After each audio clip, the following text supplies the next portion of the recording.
back in my day, it was just ruthless.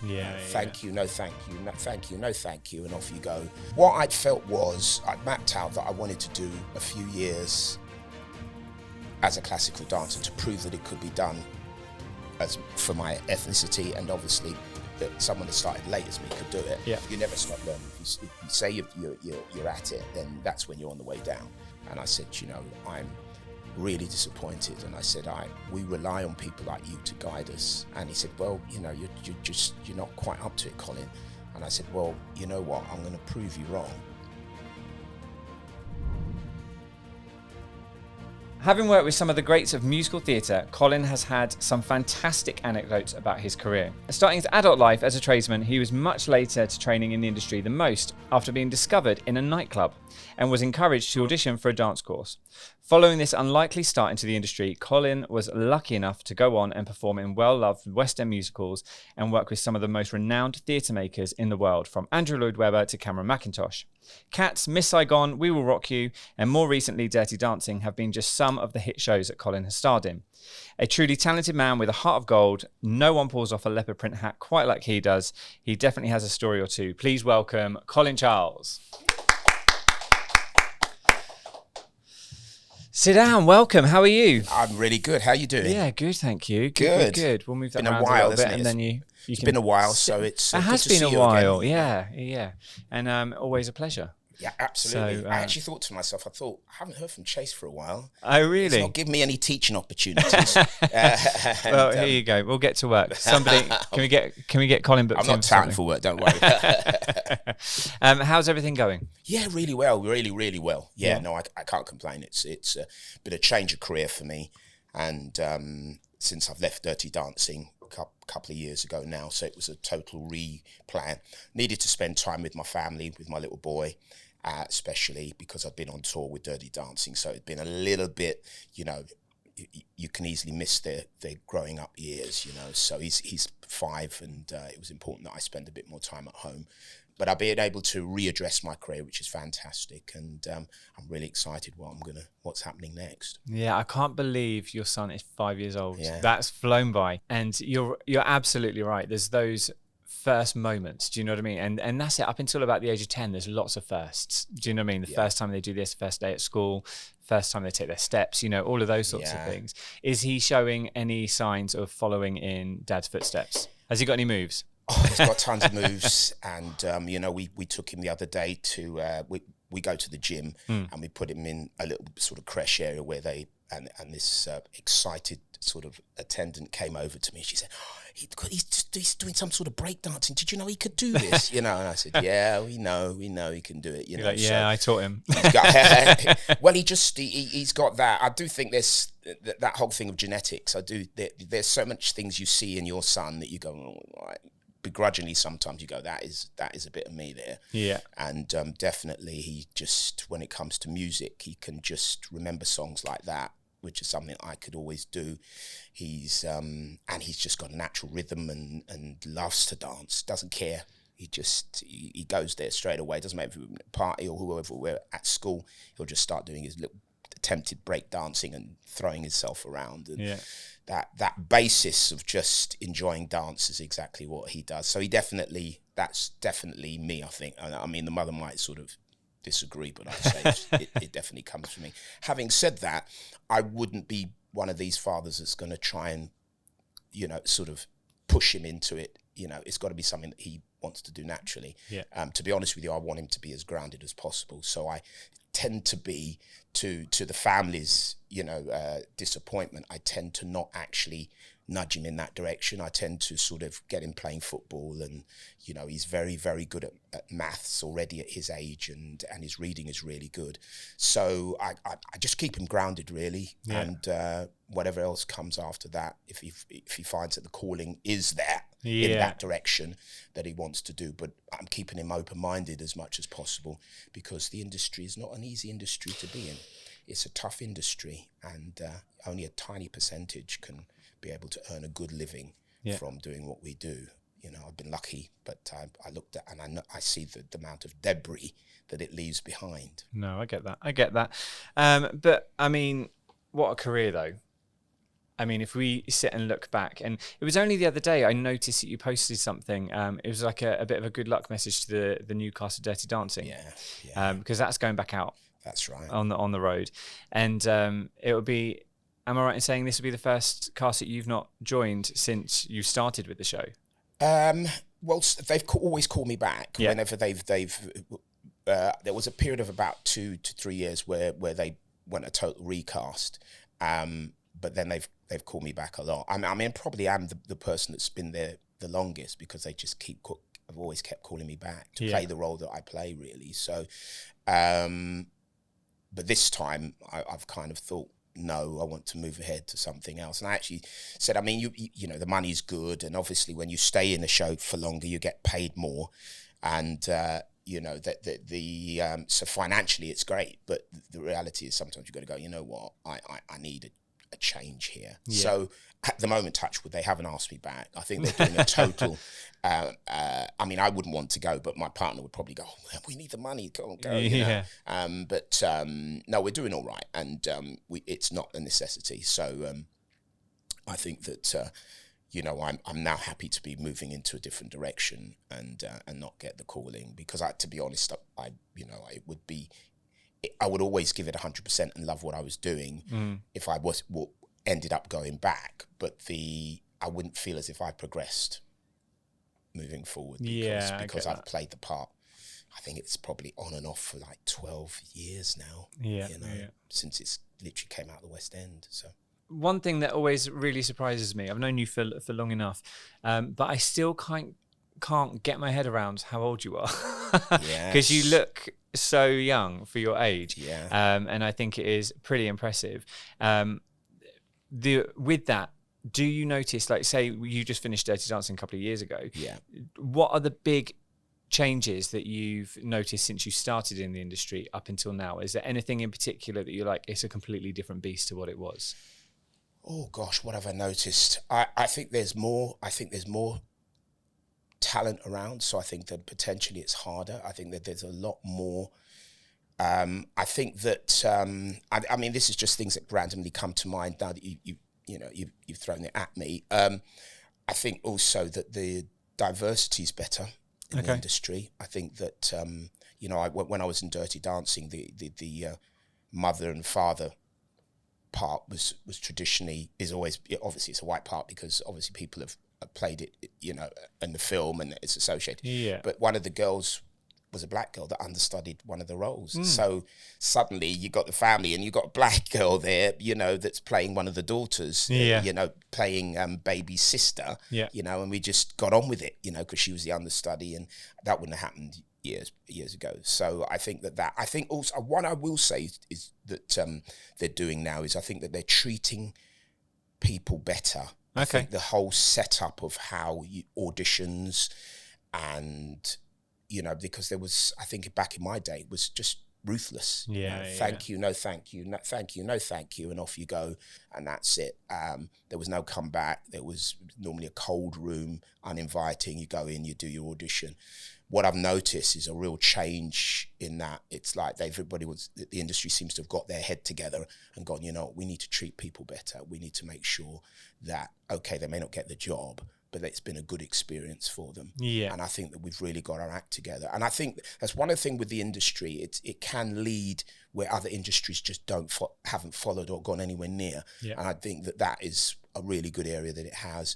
I think there's a lot more diversity. It's not perfect, but there's more diversity. There's more shows for black people. When I was in it, you know, I knew that I was literally doing a coveted role, you know, one of the first black guys to play John in the West End, and there were other roles in which maybe there weren't that many roles around for you. And if there was, you know, then you sometimes felt that it was a token. You know, so but someone's got to do it, someone's got to fill that role, and someone's got to make a start with it. So that's kind of how it was. I think they're much more diversity in the casting and what they put out to the public now, and I think that the industry is ahead of the game where that's concerned. And I think that's a thumbs up to the industry. But those are the distinct things that I've noticed. But as I say, going back to it, I think the talent pool is bigger. I think there's a lot more triple threats now. You know, in my day, I was I thought was one of the few that could sing and dance to the highest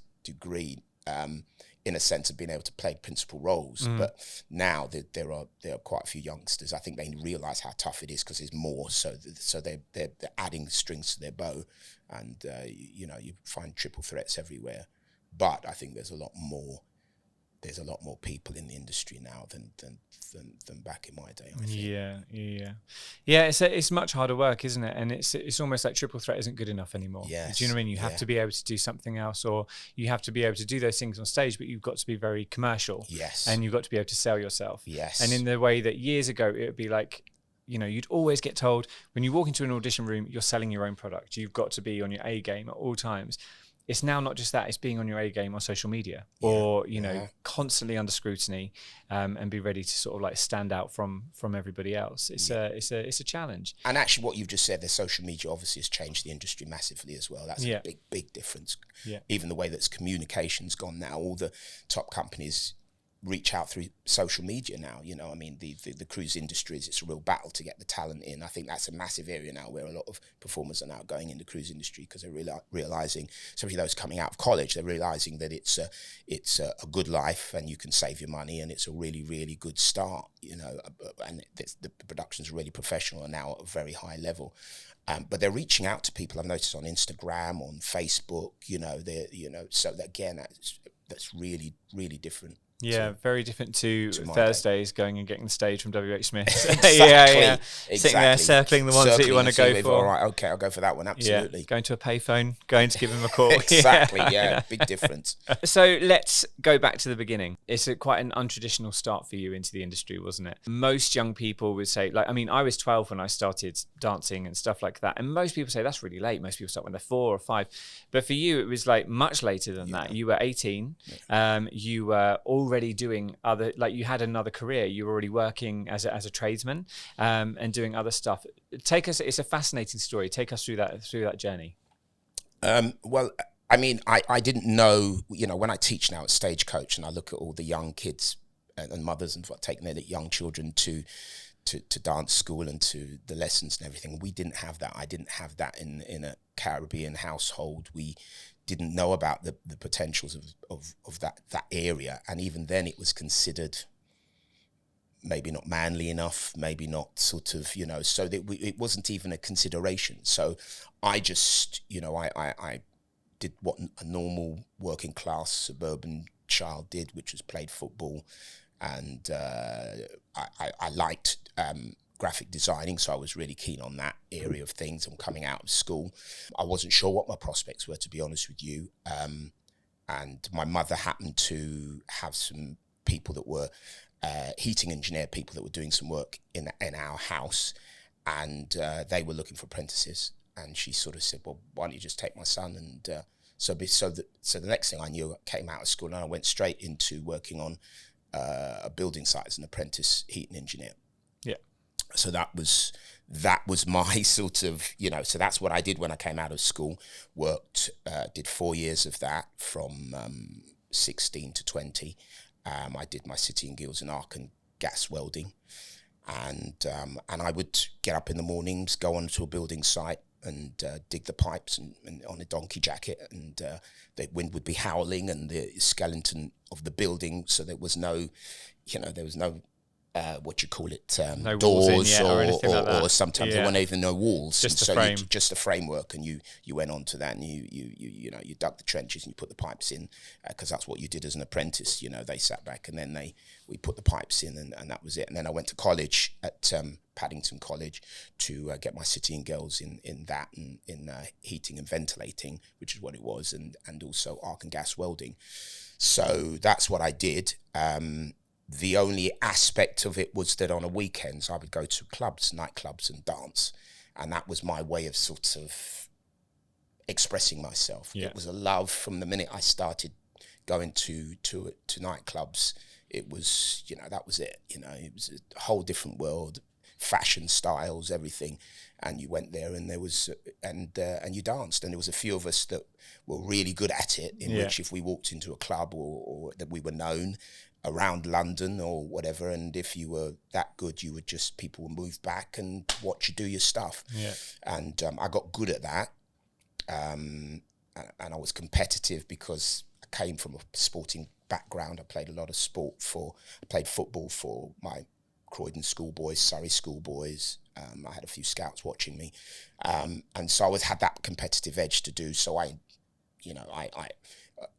could see that in the nightclub situation or in the clubs, you could get a really big name as a club dancer so that's what I did, and sometimes that would manifest itself onto the building sites, where sometimes I'm practicing my moves, and something the foreman will come up and go, "What are you doing?" And I'm sort of shuffling away with my moves and everything, and they'll go back down. Guess what? I just see Colin there doing some Highland fling up there. What's he doing? So that was true. But I'd also go into my own world in which, while I was doing that, my mind was on dancing. My mind was on music. My mind was, I was creating songs in my mind while I'm sort of doing the pipes, and I was there immersed in music and dance, even though there was no outlet. I knew of no outlet. So it was just a pastime that I enjoyed and loved. And but I happened to meet a friend that was also a club dancer, and we actually took each other on in a competition, and I beat him, but we in a dance competition. But I remember I was literally, I think, in Covent Garden or something, and I was working in London in my overalls, and I think I bumped into him in Covent Garden, and I said, I hadn't seen him for ages, and he said, "Oh, what are you up to?" And he said, "Oh, I go to dance classes at in Covent Garden." I said, "Really?" And he there's me in my sort of overalls and paint and grease marks all over, and there he is, all dressed up to the nines, and he's going to do his dance class, and I thought, oh right, he said, "You should come along, you're quite a good dancer, you should come along." So I thought, okay, I'll do that, I'll go along to one of his classes. Well, it happened that it was a ballet class with a dance combination at the end of it, and the guy was called Keith Odiak. And I'm very. And where was this then? If you haven't got this was a place called the Dance Centre. Ah, okay. Just before it moved over. In fact, Pineapple was on the other side. It was like the competition to Pineapple. Yeah. And Keith Odiak, he was a black male dancer that had performed for the Ballet Rambert. Yeah. The first black male dancer to perform for the Ballet Rambert, and he was teaching there. And sadly, I will say this as a quick note, he died about a month ago. So and it's actually really hit me, because he was, again, if we talk about certain people or certain things that suddenly shape your life or change your life, well, he was one of them, because he was the person that when I went into that first class, and he kind of, he sort of said, "Okay, how far can you stretch your legs? Let's have a look at your feet. Oh, they point really well, and oh, you can already do splits. Wow, you can already. Oh, right, legs very, very. You're flexible. You've got strength. You can hold your leg." And he said to me straight away after that first class, he said, "You could be one of the best if you're that good already, and you've hardly started. This is your first class. You could be really good." And with that, I went home, said to my mother, "Look, I was coming up to what, 20? So it's actually longer. I was coming up to 20. And I said, you know what, I really want to give this a go." And so I finished my City and Guilds, passed my exams in that, and promptly left the job, auditioned for a Russian. She defected from Russia. Her name was Madame Mesra, and she started a school at Dance Works. Mm-hmm. Opposite Selfridges in Oxford Street. Yeah. And she'd started a Russian-based ballet school down there, and I auditioned. This is about 2 months after I'd left my work. So I was actually coming on 2 months before my 21st birthday, and was taken in straight away. So that was a great thing. But the thing was you had to get a grant. I was there for about a couple of months, but, they had already used up their scholarship schemes, so they couldn't give me a scholarship, though they wanted to. So I was reliant on my council in Croydon Council to be able to do something. So I had a guy that came down from Croydon Council, because they were giving out the grants, obviously. And he looked at me in class, and he said, "You're great. I can see that already. You've only been dancing 2 or 3 months, but you stand out a mile. Even I don't know much about dance. I can see that." But he said, "I think your chances though of getting a grant because of your age, going on to 21, I normally would give out grants to 18-year-olds. He said, you know, your chances are slim, but he said, I'm going to put you in front of the board of directors, and we'll see what happens. He said, I think your chances are minimal. And I needed that grant because if I wouldn't be able to carry on. I'd run out of money from the money I'd saved. And, you know, you need that.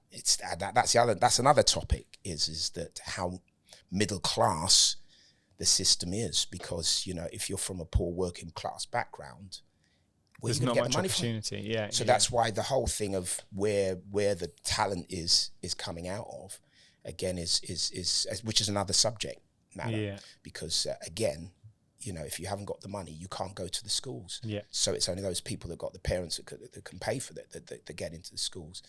And later on, I learned that because when I was teaching at London Studio Centre, and they asked me to do an audition, you know, I mean, a great school that it was, he did say, we need to look at, and when I was choosing the students for their school and they asked me to hold an audition, he actually said, I need to also make sure that I find a lot of those people that can pay. Can afford the fees. You know, so they were getting the ones that pay, even if the talent wasn't amazing. It was they can pay. And then we'll give the scholarships to one of those people, really talented people that we know are struggling. But that was that, and I mean, I'm not criticizing that. That was because they've got a business to run. That's how they needed to do it. So going back to what I was saying, so I didn't give up much hope, but I went and had this meeting with the council up in Croydon, and there was 5 or 6 of them. I remember them distinctly, and they sat there and they said, "Why do you think we should give you money? You know, you're 21." And I remember just saying to them, well, Rudolf Nureyev started dancing when he was 18 and he became the world's greatest dancer. So I said, there's no reason why I can't do that. And so next thing I knew, I got the grant. Nice. So that set me on my way. Within a year of being at Madame Mesra's, I then went back to Rambert, went over to that school because that school was training the very best male dancers that I could see. And when I got there, I'd only been dancing a year, and they said, well, we're not even going to put you into the first year. We're going to put you into the second year because you don't need a first year. You've got that good already that quickly. I did 2 years there at Rambert, and it was great. It was a great... all those teachers came out from the Rudolf Nureyev area at the Royal Ballet. So they were just at the top of they knew their stuff, and I acquired my dance technique and to a high level. To you know, when I came out of Rambert, I actually wanted to be a ballet dancer. I wanted to prove that even at my late stage and my ethnicity, that it could be done. And I auditioned for and got into a company called Malmo Ballet, and in Sweden, and they said, right, we're going to take you and a couple of other people. I did that audition. And just remember waiting for them to get back to me, and they didn't do it. And even though they said, we're going to offer you a contract, and I'd later heard that they had a new director that had taken over, and he basically had decided that we weren't right. I wasn't the right look. There was me and another black guy. We weren't right for what they were doing. And so that ended that. And from then, I did a couple of things for English National Opera, and then got Cats. And that's how you got Cat. Okay, cool. So yes, so that was how I said, right, okay, you know what, I don't know if it's too hard to try and make it, and I'm trying to prove a point here. Let's just get into musicals and let's get into commercials and let's see what happens. I was going to say, what was the crossover? Because up until that point, everything was very classical, as in like your training and your approach. Did you then plan sort of when you'd moved over to Rambert and stuff, did you just very much see a classic directorate, as in like, was that where you wanted to go? What I'd felt was I'd mapped out that I wanted to do a few years as a classical dancer to prove that it could be done as for my ethnicity, and obviously that someone that started late as me could do it. But I knew that the pay wasn't great, and I knew that if I was going to earn a strong living, a good living, then I'd have to either make sure that was at the top of the pile as regards to commercial dancer, or go into musicals. And musicals appealed to me probably more because of the stability of it, and also when I got to Cats, I was just astounded at the talent. You know, I just remember thinking, my gosh, these people can sing, they can dance, they can do everything. Is that the moment where you sort of tried singing for the first time, realised you could sing? Like, what was the journey there? I mean, singing wise, I'd always, I'd not really had that push I'd always written songs because I could write songs. So I'd always written songs. I was always recording things, my own personal songs and things like that. But I'd never really had that encouragement. But I think that one of the things was that to get into Cats, you had to sing. You had to have a good voice. You know, it wasn't a case of you're just a good dancer. You had to be a good dancer, but you had to have a good voice too. So that told me something, that you've got a voice. It wasn't until I did Children of Eden, in which I auditioned up against, when they were looking to cast that, I auditioned up against really good actor singers, and John Curdy's name said to me, "We'd like to give you the understudy of one of the lead roles because we think you've got a great voice, and and I think that would be a great. So you could still be dancing, but we'd like you to cover these roles." And that was the kick that made me think, you need to take your singing seriously, because if you take your singing seriously, you've got longevity. You know, the dancing lark may only start for a while, and then you're gonna, you know, at some point it's got its sell-by date, you know, and but you can sing and act for on and on and on. So, you know, that was when I thought, and I think the ego said that all the people that, you know, the people that go in a musical, the people that go and take a bow, and you know, they're actor singers. The people that you know, are the standout features, the starring roles. They're actor singers. They're not dancers. I did do Mephistopheles in Cats, so I was able to get my moment of just taking my bow as me personally, rather than on the ensemble. So that was a wonderful experience to do that and play that role, and to play Mephistopheles, and to do my tour de force. You know, because it's a really technically tough dance, that Wayne Sleep, obviously well known for it. And, yes, of course. You know, so that was great to be able to do that. But I also, it's that transition, and I think that's what I would say, that one is we all have latent talent. We have more talent than we realize sometimes, and it's just getting it out there. But also having a mapped out plan. You know, I kind of said, right, you know what, even if I don't become a ballet dancer, you know, at the end of the day, I want to earn a living so that I can have a good home, drive a good car, my family, be able to take care of my family, little things like that. Yeah. So I knew that the direction I needed to go was somewhere like musical theatre, where I needed to do that. Once being in musical theatre, what I found was that it just helped to elevate my talent even more, because I was around so many quality actors, quality singers, quality dancers, that you say, right, you know what, I need to get my act together on this, and this. I need to keep improving. I need to keep, because you never stop learning. That's where the competition comes in. That's where the competition comes in. You never stop learning. If you say you're at it, then that's when you're on the way down. And I use that to fuel me, looking at all the various talents around. And I used to be one of these people that when I finished on stage, whereas everybody would rush back to the dressing room, I'd stand at the side of the stage and watch that actor that was holding the stage on his own, or watch that singer, you know, or whatever, how they delivered, how their stage deportment, how they, you know, I would do that, you know, because I was hungry to kind of keep taking my talent forward, you know, because later on I would be that person that held the stage on their own, and that learning process came from watching others and learning from the very best, you know, throughout my career, whether it's Keith Odiak, or whether it was Gary Sherwood at Rambert, or Bridget Kelly, or, you know, I learned from some of the very, very best. And I just think that is, if you can, I would say that to anyone aspiring, get yourself to people that not just great teachers, but have had the experience, if you can, because they will just give you so much, you know. And I was obviously able to do that I use that show not to just be in the shows and just do them. I use those shows as learning processes too, watching the quality actors, the quality dancers.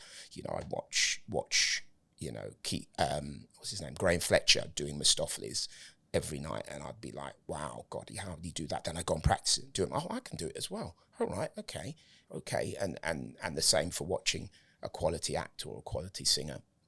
Yeah. It sounds like you not only really learned, but it's like you took the opportunity and really lived it. Yeah. And really went for it and took every single moment that you possibly could. Well, you got to, I think the thing is that I started late. So you've got to get on it. Do you think that helped a little bit? Do you think that you were in a different mindset to what a lot of other people were? Yes, definitely. Yeah. Definitely. And I think that that's one area that I would say that normal grounding that I had made me look at things very logically. I didn't get swept away emotionally with anything. I just, right, this is what you need to do to get from A to B. If you want to move on to the next step, this is what you have to do. I'd look at it, analyze it. That's why I became a teacher very early on, and a good teacher. Within a very short space of time, those professionals were coming to me to teach them. Yeah. And why, if I look around as well, I see many, many people that I've taught that are now household names, but that they came to me as well as a teacher, because I think that process of kind of breaking everything down and saying, right, this is how it has to be done to get from A to B. Whereas I think if you've just been taken along and following orders from the time you were 8, you don't think, you just do. No, because it's second nature. It's because you just kind of flow through. It wasn't second nature to me to start with, so I had to understand it, break it down, and say, right, this is how it to get to be. So technique is always a thing for me as well. It's not just your natural talent. Have a foundation, have a technique, so that you can base that on, no matter how bad you're feeling, if you've got a technique, you can get through. You're singing your song, you can get through your a technically difficult dance, you can get through an acting part monologue where you may not be at the races, but you can still deliver it because because we all go through various things in our lives where something is distracting or whatever. Yeah. Would you say that? I mean, it sounds like you were in a really fortunate position that all the teachers that you had were either people who were really invested in you or really had that proper love for teaching and wanted to develop people. There's a lot of teachers nowadays who, don't get me wrong, like you say, the arts is a really busy area where if you're not going to get every audition that you go to, you've got to do some teaching work on the side to keep it going. But there's teachers who really invest. There's teachers who really think, do you know what? This might not be what I was initially going to do, but I really want to help people be the best versions that they can be and go out there and be absolutely amazing. And it sounds like that's something that you've adopted from when your teachers were teaching you. I don't know if my teachers had the time to really kind of give me the love. They didn't. Not really. I think that they were just very busy. But I took what little that I got from them. I listened to what they had to say. Yeah. So it was more that case than nurturing. I wasn't nurtured. It really was a case of that I took what knowledge they had and took those little bit of inspirational words that they had said, whether it was Keith saying you could be one of the best. He never reiterated that on a daily basis or anything, but I didn't need that. That was the one thing that he said that made me go, right, okay, here we go. Bridget Kelly said, well, you got the line, the technique, the only trouble is, when I went to Rambert, that's what Bridget Kelly said to me. She said, oh, you're a rarity. You've got the line, you've got the feet, you've got a beautiful classical poise. But she said, but you're black, so you're going to have problems getting into companies. But I took the positive. I went, right, I've got that. So I think it's just taking those snippets. But I do... I think though that was an age when it was tough love a bit as well. Yeah. It's just few words, but otherwise get your act together, get on with it. There's nothing wrong with that. There's nothing wrong with that. A little bit of tough love. I remember the days that I had this really strict dance teacher, never paid me a compliment apart from once. And then I held on to that. Yes. Do you know what I mean? I've been able to impress once. Yeah.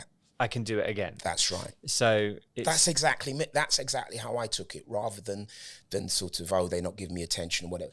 They're wrapped up in their own thing. I mean, I think I've learned over the years, I've become to be much more open and to say if someone's good, you're good. So that inspires them. And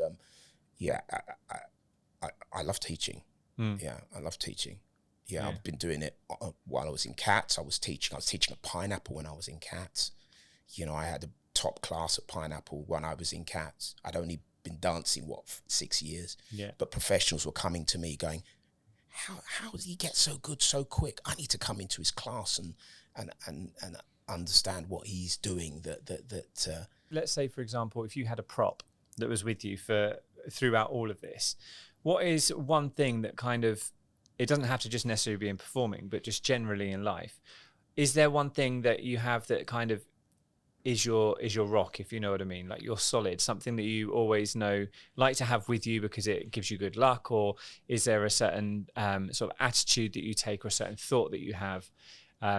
It could even be a phrase or something like that. But is there anything that's really stuck with you throughout all of this? I think my prop is probably the fact is that I started in very adverse conditions, really, and I think that, so I've always carried it in my mind that if I can achieve that, if I can, then you can achieve anything. And so I never give up. Keep pushing, and just if you believe in it and you're passionate about it, then keep going. You're going to get moments when you have to 2 steps back to go 1 step forward. There will be that. There'll be the times when you're feeling, in despair because you're thinking, I'm not getting this, I'm not getting there. But you have to keep plowing forward, and eventually you get the breakthrough. With that talent that you've nurtured, eventually someone will come and go, listen, let's give him a chance on this. And then when I left Children of Eden, I went into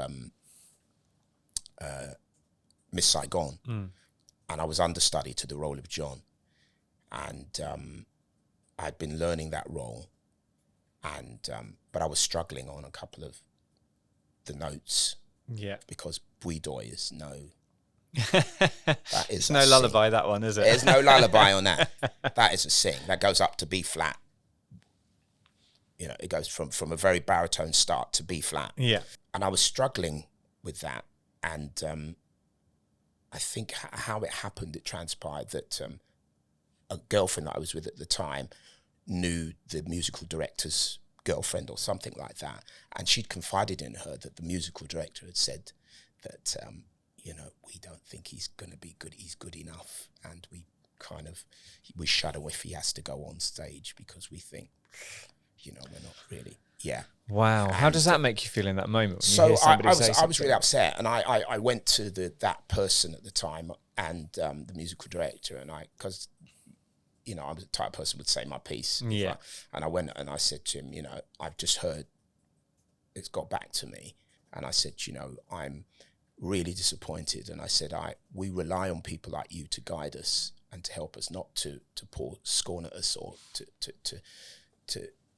to criticize us in front of everybody else. And I said, and he said, well, you're not quite up to it, Colin. And I said, well, you know what? I'm going to prove you wrong.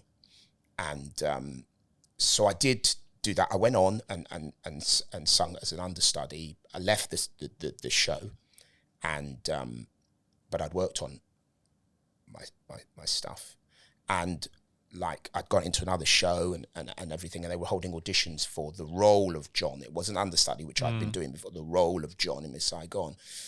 And by that time I knew I was ready. And I went back. In fact, I'd snuck out of I was rehearsing for another show, but I'd snuck out of that show, shouldn't tell anyone else. And I thought, I need to go to that audition. Yeah.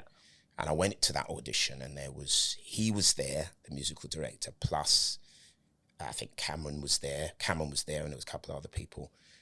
And I sang. And I came out the audition, and within literally about 20 minutes, I got a phone call saying, Colin, can you come back for a recall?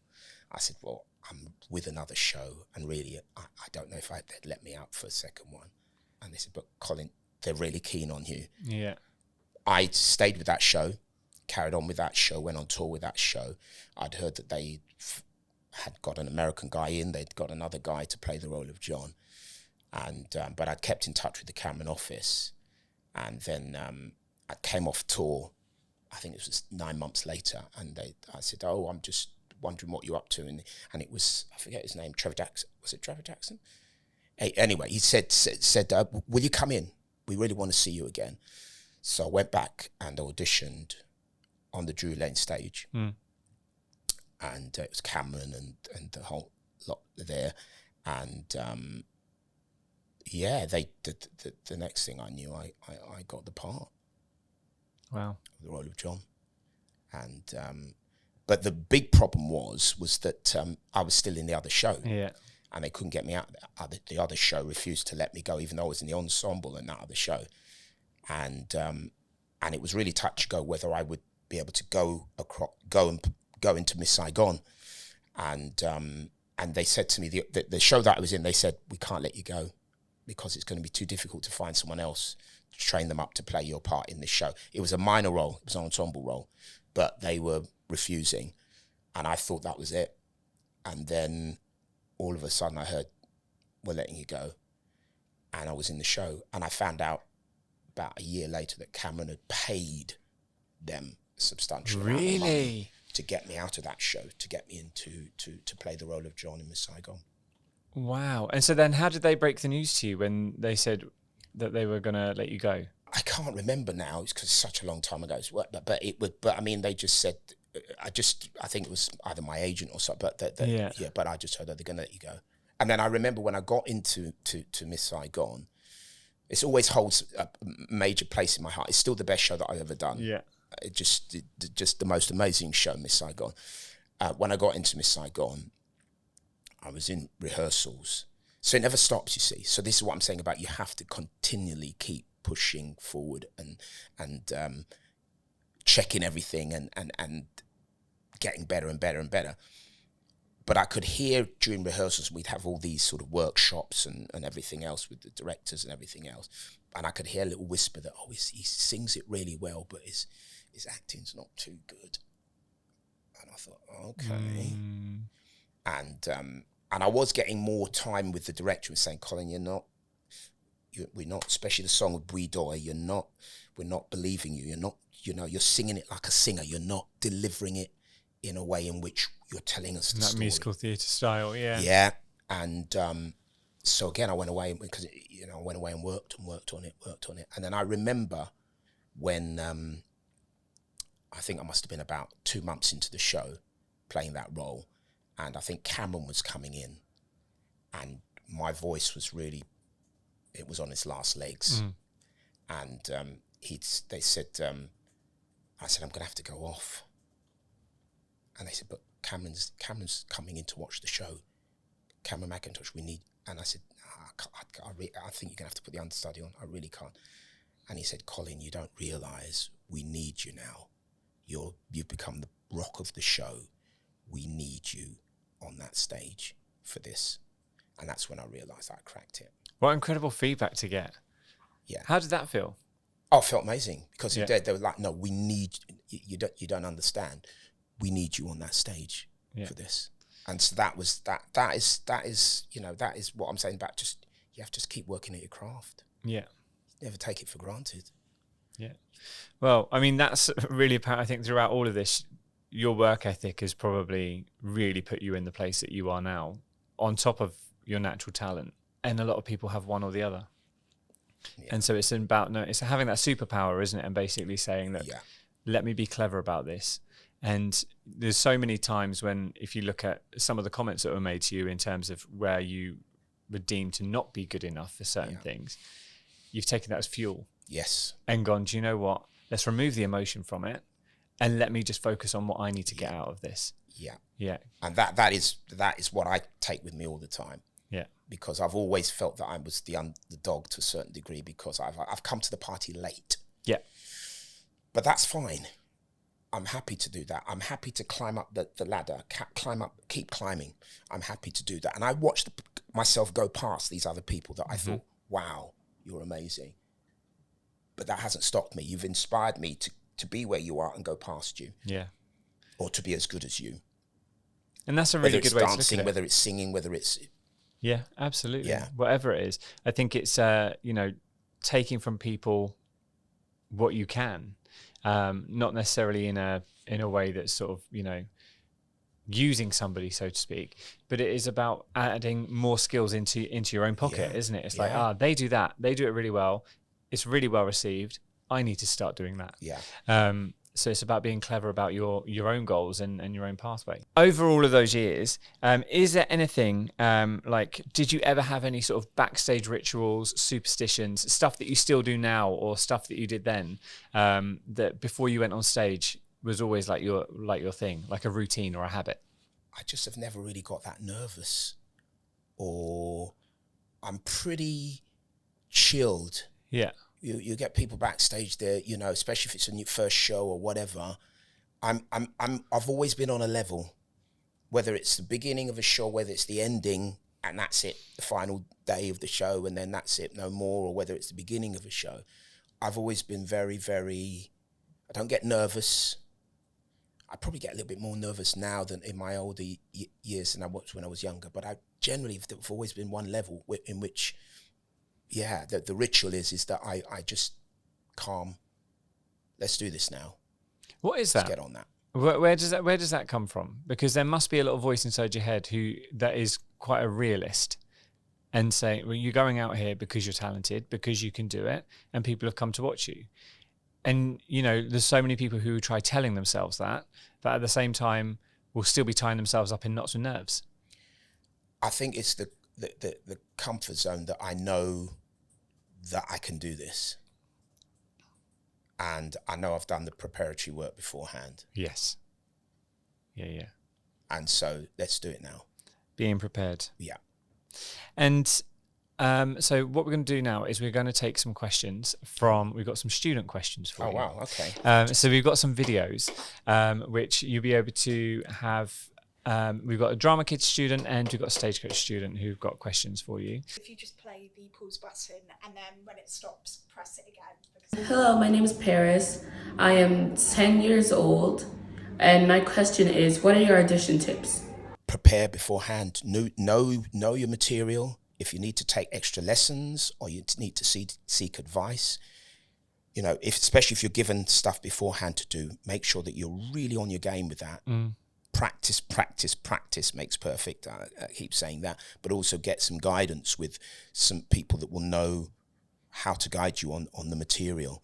Auditions itself, if it's an open audition in which you just have to go in and do your thing, I think, again, I would say the first thing to do is make sure you listen to what the person that's taking the audition says, how they want it delivered, how they want the routine delivered, or how they want a song delivered, or how they want a monologue delivered. Listen, and then take a quiet moment to get out of yourself, because it's a bustle. Take a moment to just isolate yourself and just pin down exactly what you're doing, so that when you go to do it, you're on it. You know, don't get caught up in all the hullabaloo. Just take yourself away out of the moment if you can. Concentrate on those steps. Work on the little things that there's certain things you take in immediately, and there's other things that are a little bit harder to sort of, you know, to sort of acquire straight away. Once you know you've pinned down those things that you already know well, go over in repetition those little things that you're not so certain about, so that you can then add it to that and it flows easy. And those are my two tips. The other thing is make sure that you have no attitude. Make sure that you're not chewing gum.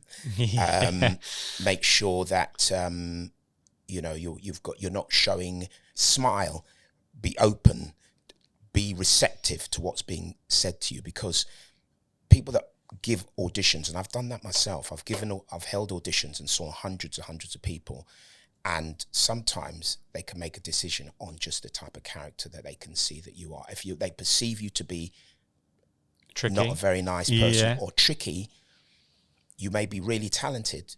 They're not necessarily going to take you. And I can vouch for myself that I have not taken certain people because of their attitude, even though they were the most talented in the room. Because of their attitude, I've not taken them for a job. I auditioned for many people on cruise lines and other things like that. And there were one or two people that were the most talented in the room, but because I sensed a certain sense of attitude or not being receptive to what directions were being given, I then thought, we're not going to, you know, because that person has then got to work amongst a group of people, and it's a teamwork. And if you think that person is not able to do that, or could be a bad apple, then you don't really want to take them. Yeah. And I think on top of that, there's also listening to the instruction and any sort of audition notes that are given to you beforehand. If they want you to turn up in a white t-shirt, turn up in a white t-shirt. Absolutely.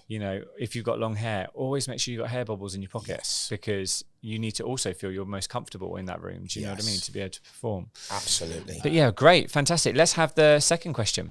I'm Oliver. I'm 12 years old. My question is, what was your favorite role to play or your first role to play?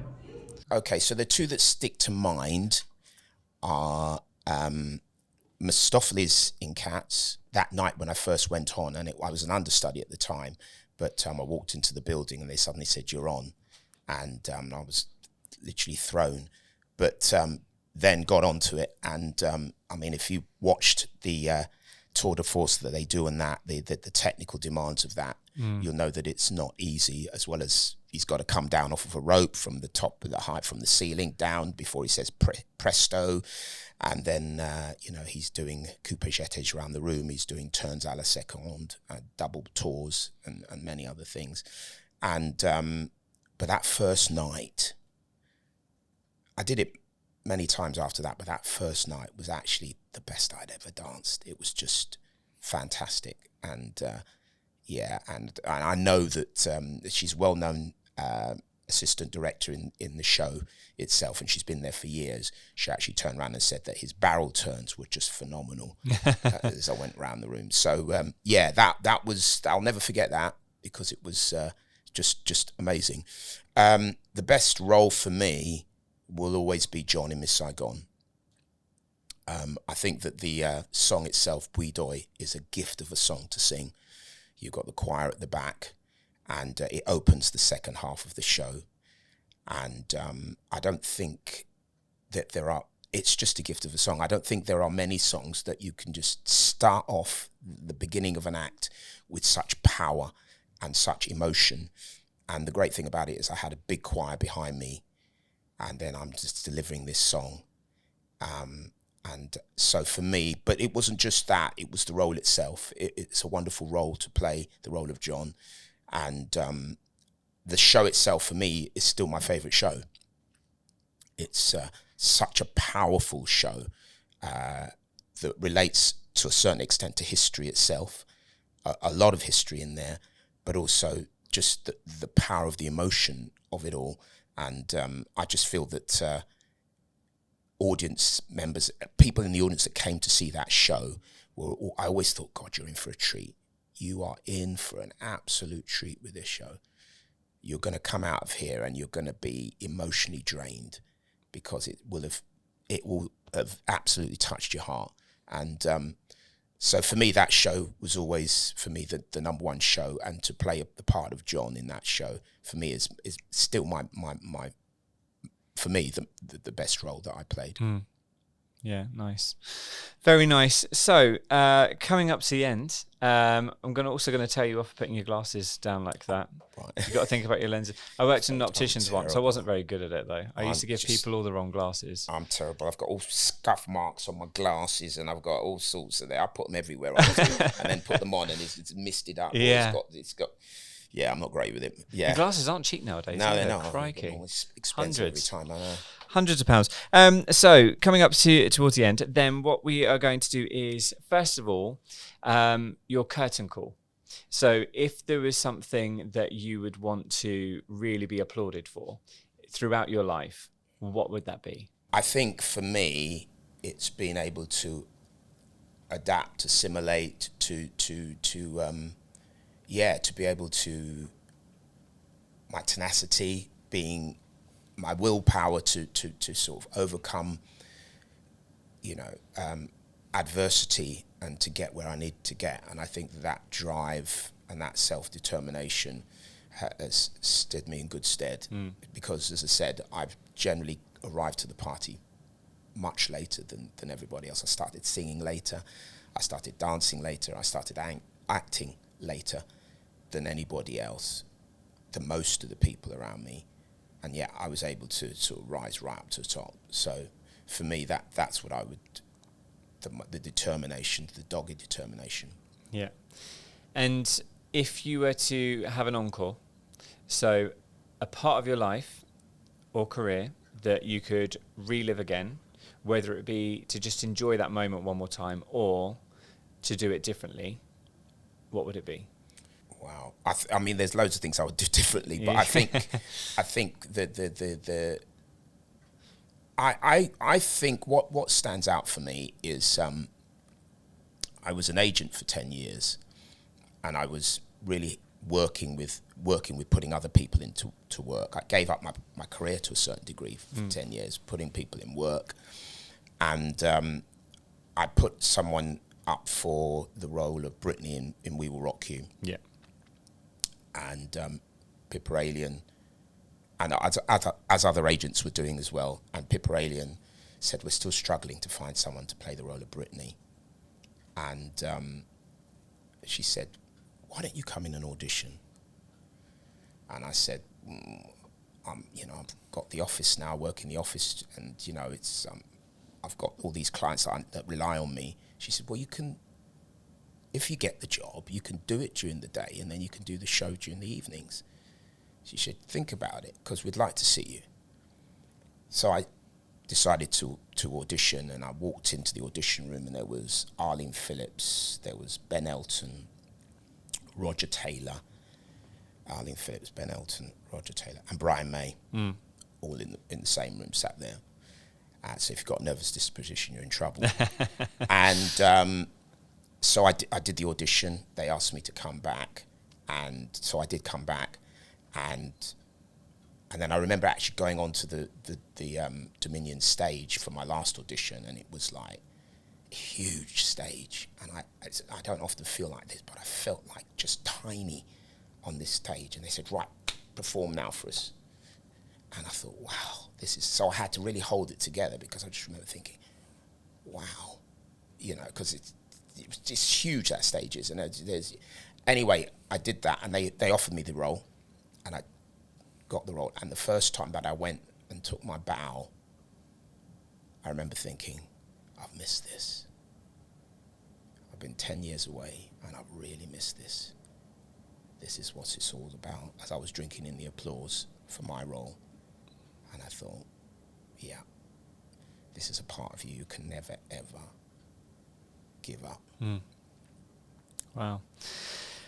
God, you've got so many good stories, haven't you? It's really great to hear them all.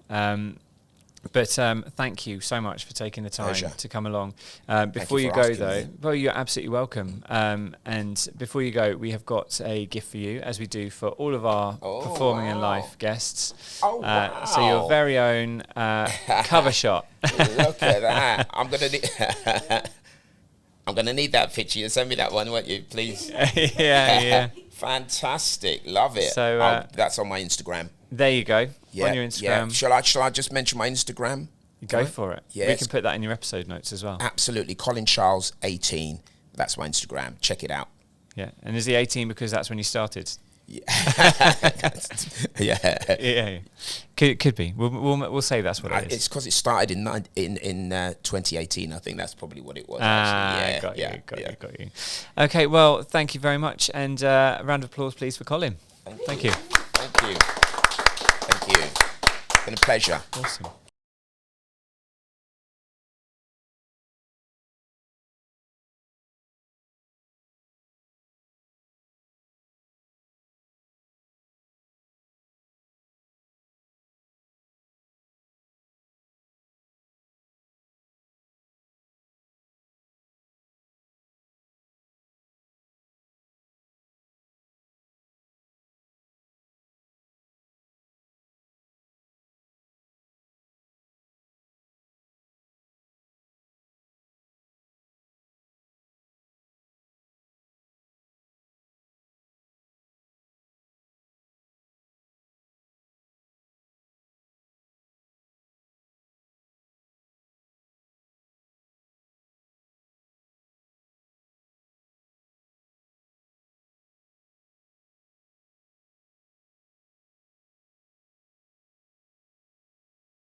Good question.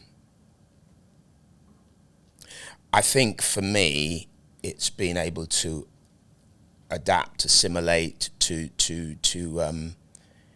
be able to, my tenacity, being my willpower to sort of overcome,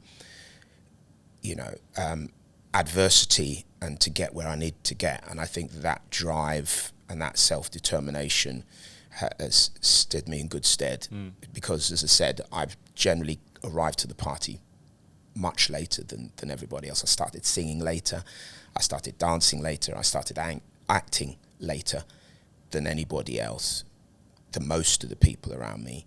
And yet I was able to sort of rise right up to the top. So for me, that's what I would, the determination, the dogged determination. Yeah. And if you were to have an encore, so a part of your life or career that you could relive again, whether it be to just enjoy that moment one more time or to do it differently, what would it be? Oh, wow.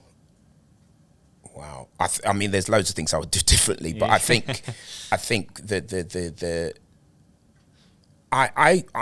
what stands out for me is I was an agent for 10 years, and I was really working with putting other people into work. I gave up my career to a certain degree for 10 years, putting people in work, and I put someone up for the role of Britney in We Will Rock You. Yeah. And Pippa Alien, and as other agents were doing as well. And Pippa Alien said, we're still struggling to find someone to play the role of Britney. And she said, why don't you come in and audition? And I said, I've got the office now, I work in the office, and it's I've got all these clients that rely on me. She said, well, you can, if you get the job, you can do it during the day and then you can do the show during the evenings. She said, think about it, because we'd like to see you. So I decided to audition, and I walked into the audition room, and there was Arlene Phillips, there was Ben Elton, Roger Taylor, Arlene Phillips, Ben Elton, Roger Taylor, and Brian May, all in the same room, sat there. So if you've got a nervous disposition, you're in trouble. And so I did the audition. They asked me to come back, and so I did come back, and then I remember actually going onto the Dominion stage for my last audition, and it was like a huge stage, and I don't often feel like this, but I felt like just tiny on this stage, and they said, right, perform now for us. And I thought, wow, this is... So I had to really hold it together, because I just remember thinking, wow, because it's just huge, that stage is. And there's... Anyway, I did that, and they offered me the role, and I got the role. And the first time that I went and took my bow, I remember thinking, I've missed this. I've been 10 years away, and I've really missed this. This is what it's all about, as I was drinking in the applause for my role. And I thought, yeah, this is a part of you can never, ever give up. Wow. God, you've got so many good stories, haven't you? It's really great to hear them all. But thank you so much for taking the time Pleasure. to come along. Thank you Before for you go, asking though, me. well, you're absolutely welcome. And before you go, we have got a gift for you, as we do for all of our Performing in wow. Life guests. Oh, wow. So your very own cover shot. Look at that. I'm gonna need that picture. You send me that one, won't you, please? Yeah. Fantastic. Love it. So, that's on my Instagram. There you go. Yeah, On your Instagram. yeah. Shall I just mention my Instagram? Go for it. Yeah, You it's can put that in your episode notes as well. absolutely. Colin Charles 18. That's my Instagram. Check it out. Yeah. And is the 18 because that's when you started? Yeah. Yeah. Yeah.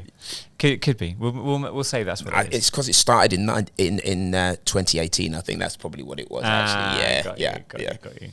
Okay. Well, thank you very much, and a round of applause, please, for Colin. Thank you.